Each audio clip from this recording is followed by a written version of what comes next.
Muito obrigado, agradeço aos organizadores do evento, especialmente à Casa Hunter e ao Tony, pelo convite de vir aqui e pela promoção, né, desse dia, e que trouxe tantas pessoas relevantes nessa área de doenças raras para discutir um temário assim bem importante, né, e começando com essa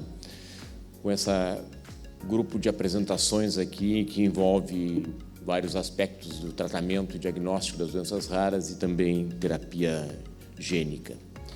Então, eu vou fazer um apanhado que já foi muito facilitado aqui pelas que me antecederam sobre a terapia genética e o futuro do tratamento das doenças raras, que foi o tema que me foi proposto. Tá? Então, já foi colocado, nós temos aí 6 a 8 mil doenças raras, das quais a maioria é genética, né, 80% estimado, que dá em torno de 5, 6 mil doenças. E parece um número grande, mas quando nós formos ver a quantidade de genes que tem, na verdade, esse número deve crescer com novas descobertas aí. Também já foi colocada a questão que nós temos genes que codificam proteínas que exercem uma ação biológica, né? Esse é o mecanismo pelo qual as coisas funcionam.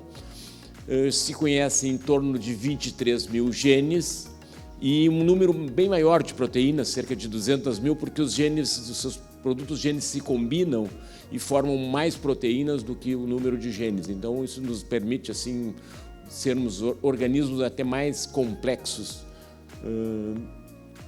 do ponto de vista funcional. E essas proteínas, então, levam a uma ação biológica que é eficaz na maior parte dos indivíduos, né? Então, aí tem esse rebanho de ovelhas que mostra que tem genes normais, com proteínas normais, que levam a uma ação biológica normal.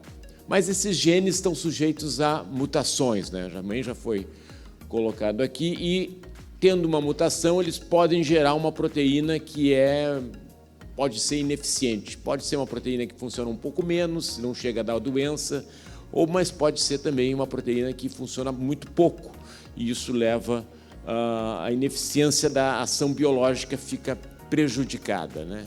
Então, no nosso modelo aí é um exemplo, né? Muitas vezes essa variação, e todos nós temos variações, isso é importante que se coloque, né? Todos nós temos variações genéticas. Felizmente, na maior parte dos casos, elas não chegam a causar doença, né? Mas nos tornam indivíduos diferentes, e um tem um pouco mais de colesterol, outro tem um pouco mais de pressão alta, mas a gente vai convivendo com isso. Em algumas situações, né, aí estão as doenças genéticas, e isso se torna um problema maior, e nós temos que então tratar, né? Existem várias estratégias de tratamento, como já foi colocado aqui, né? Então, quando tem um problema num gene, nós temos uma proteína que tem um problema também, e essa ação biológica está prejudicada. Podemos tratar, e já foi bem exemplificado antes aqui,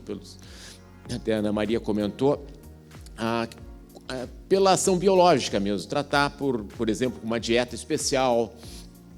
E aqui tem um exemplo que também foi mencionado pela Ana Maria, da galactosemia, né, que é uma doença em que o indivíduo afetado por essa mutação, uma mutação genética que leva a uma falta de uma enzima que impede o indivíduo de metabolizar a galactose. A galactose está presente principalmente na lactose, no leite, né? Então, nesse caso aqui, felizmente, a gente tem uma maneira simples de tratar, que é uma dieta especial sem lactose, sem leite e derivados, e isso tem um impacto importante, né, no paciente. Né? Então, já é uma maneira de se tratar. Tem várias situações semelhantes e que isso é tratado de uma maneira adequada. Só reiterando o que foi colocado antes também, essa doença poderia estar no teste do pezinho e a gente detectar cedo e tratar cedo muito eficazmente, mas não está, no Brasil não está. E é algo que nós temos que pensar também em expandir teste do pezinho para pegar não só a doença do urino xarope do bordo, que a Ana Maria mencionou, como a galactosemia e muitas outras doenças que nos permitiria tratar de maneira precoce e eficaz. Pacientes que vão, de alguma maneira, ser diagnosticados, só que vão ser diagnosticados tardiamente, quando o tratamento já deixou de ter a sua eficácia maior. Bom, dei o exemplo quando a gente intervém na questão na ponta do problema, mas muitas vezes a gente pode intervir, já foi colocado anteriormente também, no produto gênico, né, na proteína. Isso a gente pode fazer, por exemplo, com transplante de medula óssea, que a gente transplanta células que vão no organismo produzir a proteína que está deficiente. Isso é válido para algumas condições.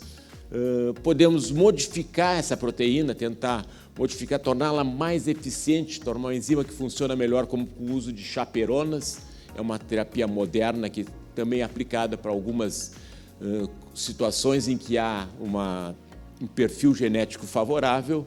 Ou então a reposição, né? E aí foi dado o exemplo já da reposição enzimática, em que se repõe aquela proteína. Nós não estamos mexendo no gene, mas estamos repondo o produto gênico de maneira que o indivíduo receba essa proteína que ele não fabrica de maneira eficaz. E, consequentemente, tendo a proteína funcionando, a ação biológica vai se exercer. Eu vou dar o exemplo da reposição da doença de Gaucher, que é um exemplo clássico, né? Uma das primeiras doenças a ser tratadas com esse tipo de terapia. Aqui uma paciente com doença de Gaucher, com 8 anos, com um fígado e um baço aumentados, problemas de anemia, falta de plaquetas, problemas ósseos.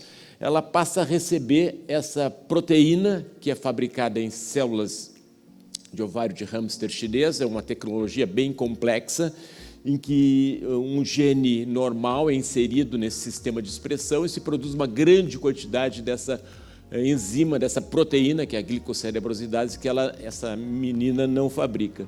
2 anos depois de receber a cada 15 dias uma dose dessa enzima, ela está completamente diferente, né? Então, é um tratamento realmente bem sucedido, é um exemplo. Existem vários outros tratamentos nessa modalidade, né? Mas isso implica numa produção dessa proteína por um método bastante complexo, é um tratamento caro e é uma intervenção que tem que ser feita a cada 15 dias ou a cada semana e para toda a vida, né? Então, é algo que ajuda muito, mas que certamente deve, no futuro, ser substituído por terapias mais definitivas e, quem sabe, menos custosas e, quem sabe, mais convenientes para o paciente. Mas que bom que nós temos a terapia de reposição enzimática para muitas doenças genéticas. E aí vem a questão, né? Então, quem sabe, vamos atuar lá em cima, né? Na causa do problema, né?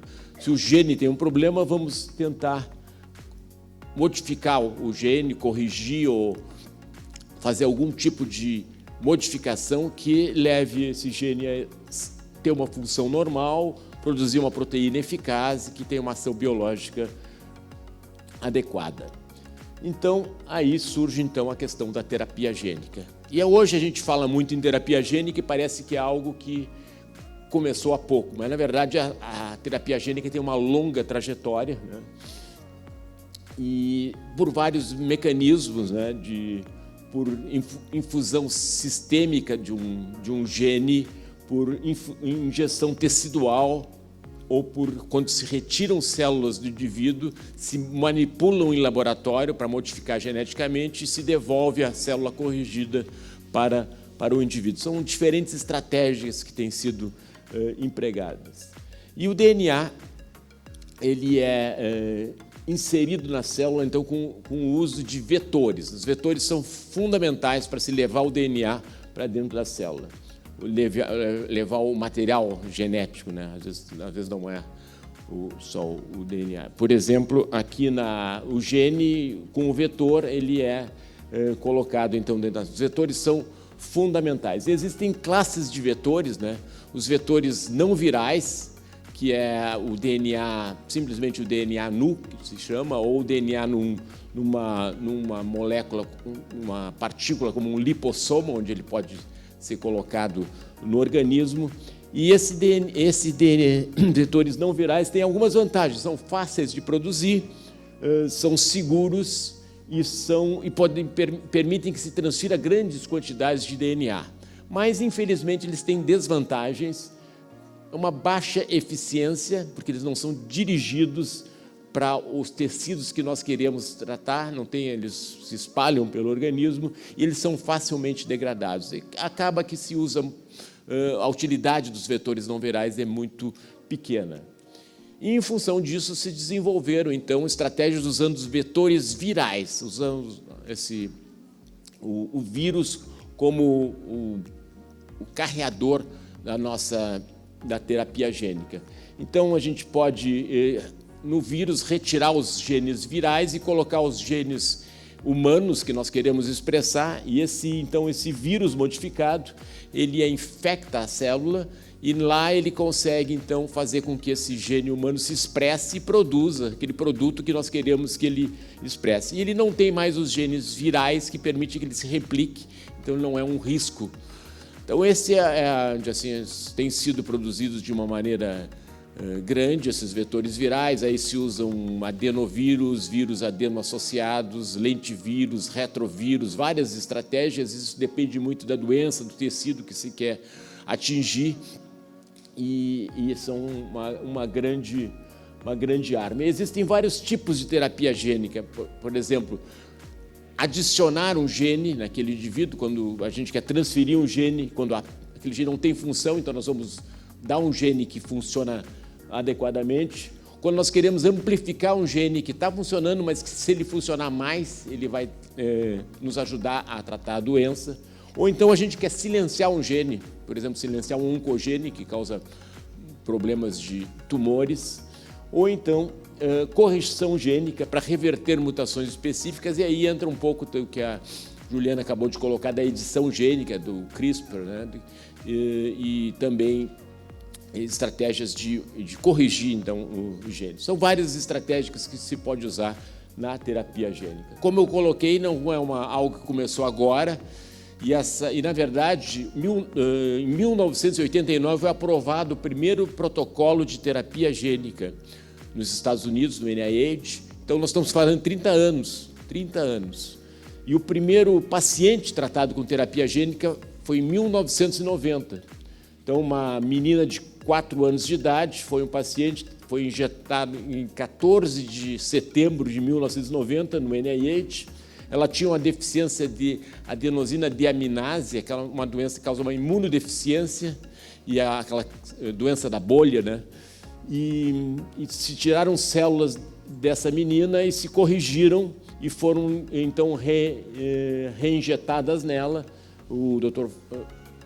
Anderson foi o investigador principal. Isso foi um tratamento bem sucedido. E se imaginava, nessa época, que a terapia gênica viria, assim, muito rapidamente. Eu trabalho como consultor da OMS desde a década de 90, e me lembro que em 95 fizemos uma reunião, porque precisávamos discutir a terapia gênica que estava chegando. E saiu um documento da OMS nessa época dizendo que em 5 anos, ou seja, no ano 2000, a terapia gênica seria um método corriqueiro de tratamento, né?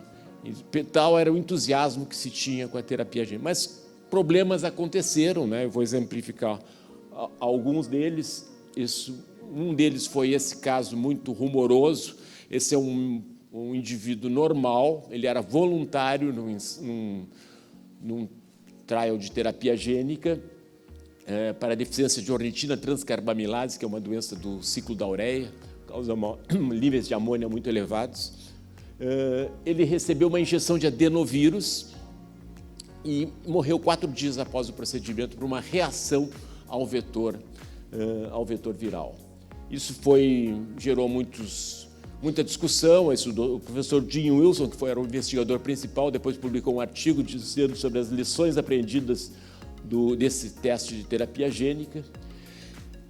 Em 2002, nós tivemos uma publicação muito impactante sobre o sucesso da terapia gênica para tratar outra imunodeficiência. Foi um grupo franco-britânico que publicou no New England Journal of Medicine, mas alguns anos depois começaram a aparecer pacientes tratados com essa terapia que apresentavam leucemia.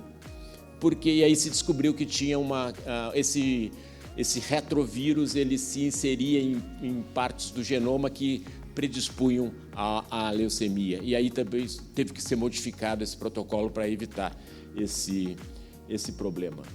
Mas, felizmente, todas essas questões foram, acho que, adequadamente superadas, e há uma explosão de terapia gênica, como foi colocado, a Juliana recém colocou, existe um número enorme de startups e empresas aí trabalhando com terapia gênica, e agora já as grandes indústrias farmacêuticas também estão entrando nessa área, quer dizer, e existem já produtos aprovados.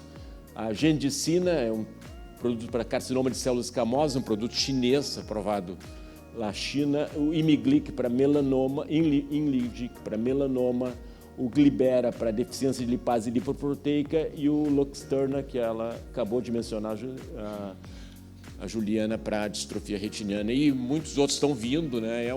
Então estamos na era em que terapia gênica se torna uma realidade e um número imenso de protocolos em fases finais aí de desenvolvimento.